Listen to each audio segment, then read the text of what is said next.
Hi friends, எல்லாரும் எப்படி இருக்கீங்க? உங்களை பார்த்தது எனக்கு ரொம்ப சந்தோஷம். நிறைய புது ஃப்ரெண்ட்ஸ் வந்திருக்கீங்க. எல்லாருக்குமே ரொம்ப ரொம்ப நன்றி. புதுசாக நம்ம சேனலை பார்க்குறீங்கன்னா சப்ஸ்கிரைப் பண்ணி வச்சுக்கோங்க. கூடவே இருக்கிற பெல் ஐக்கனையும் ப்ரெஸ் பண்ணி வச்சுக்கோங்க.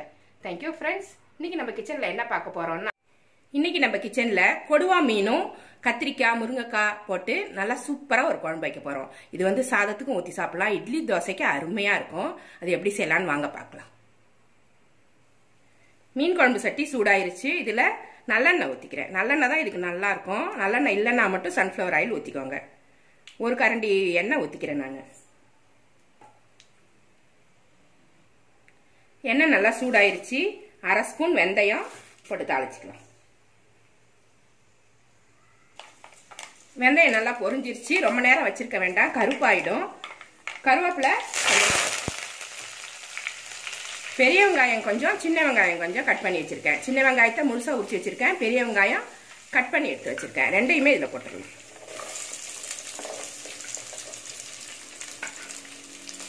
ஒரு பூண்டு ஃபுல்லா உரிச்சு வச்சிருக்கேன். இதையும் இதில் சேர்த்துருங்க.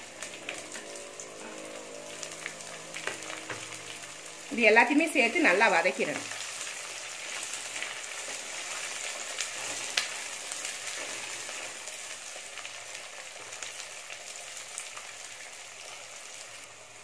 வெங்காயமும் பூண்டு நல்லா வதங்கிருச்சு. 3 தக்காளி கட் பண்ணி வச்சிருக்கேன். இதை இதில் சேர்த்துருவோம்.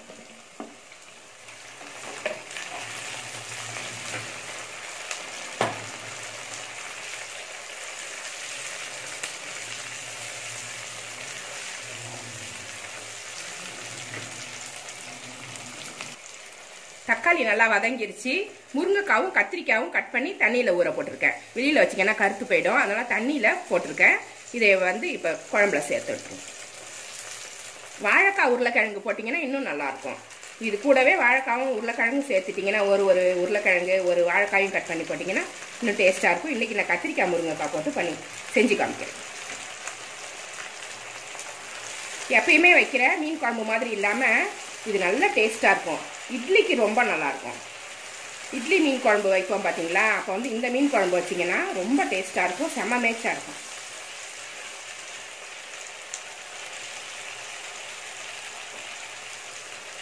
ஒரு தக்காளி சைஸ் புளி கரைச்சி வடிகட்டி வச்சுருக்கேன். ஊற வச்சு கரைச்சி வடிகட்டி வச்சுருக்கேன். இது மாதிரி வடிகட்டி எடுத்து வச்சுக்கோங்க. இதை அளவாக ஊற்றி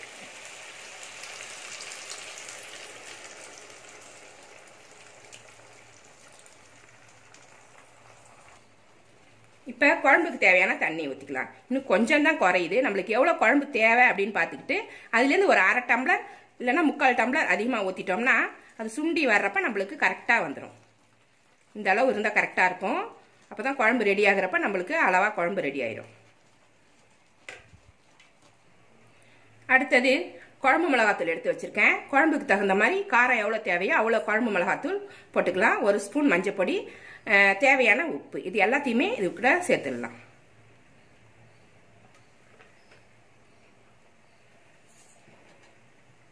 சேர்த்துட்டு நல்லா கிளறி விட்டுருங்க. கொஞ்சம் ஒரு கொதி வந்ததுக்கு அப்புறம் உப்பு காரம்லாம் செக் பண்ணிட்டு பத்தலைன்னா போட்டுக்கலாம்.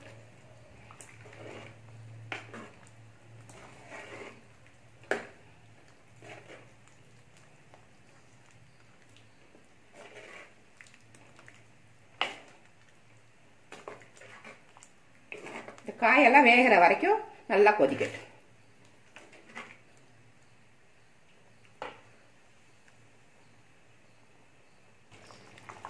குழம்பு நல்லா ரெடி ஆயிடுச்சு.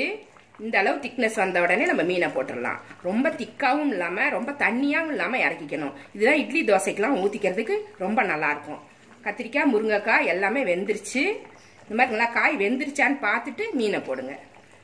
இந்த அளவுக்கு இருக்கும்போது நம்ம மீனை போட்டுடலாம். ரொம்ப தண்ணியாக இருக்கும்போது போட்டுறாதீங்க. கொடுவா மீன் கட் பண்ணிட்டு கிளீன் பண்ணி எடுத்து வச்சிருக்கேன். நல்லா கழுவிட்டு எடுத்து வச்சிருக்கேன். கொடுவா மீனோட முட்டையும் எடுத்து வச்சிருக்கேன். இது குழம்புல போடும்போது நல்லா இருக்கும். இது ரெண்டையுமே இதில் போட்டுருவோம். நான் ஒரு 1/2 கிலோ மீன் எடுத்திருக்கேன். இந்த முட்டையும் இதில் போட்டுருவோம். முட்டையெல்லாம் போட்டு வெந்துருச்சுனாக்கா குழம்புல போட்டு சாப்பிடும்போது நல்லா டேஸ்ட்டாக இருக்கும்.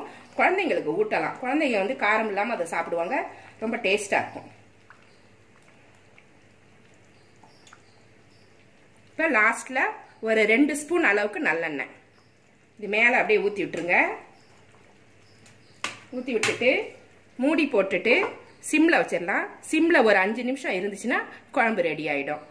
ரொம்ப கொதிச்சிருச்சுன்னா மீன் வந்து உடஞ்சி போயிடும். அதனால் சிம்மில் வேக வச்சிங்கன்னா அழகாக உடையாமல் வெந்து போயிடும். இது ஒரு 5 நிமிஷம் சிம்மில் இருக்கட்டும். 5 நிமிஷம் ஆயிடுச்சு. குழம்பு ரெடி ஆயிடுச்சு பாருங்க. மீன்லாம் உடையாமல் வெந்திருக்கும். இப்படி இருக்கும்போது தான் நம்ம எடுத்துக்கணும். நல்லா எடுத்து காமிக்கிறேன்.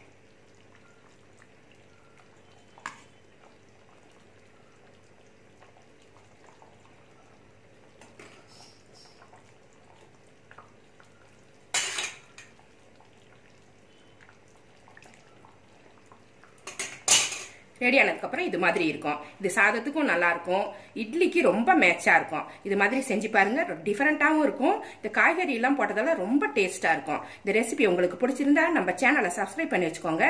கூடவே இருக்கிற பெல் ஐக்கானையும் ப்ரெஸ் பண்ணி வச்சுக்கோங்க. லைக் பண்ணுங்க, ஷேர் பண்ணுங்க, கமெண்ட் பண்ணுங்க. இவ்வளோ நேரம் என்னோட வீடியோவை பார்த்தா எல்லாருக்குமே நன்றி. Thank you friends.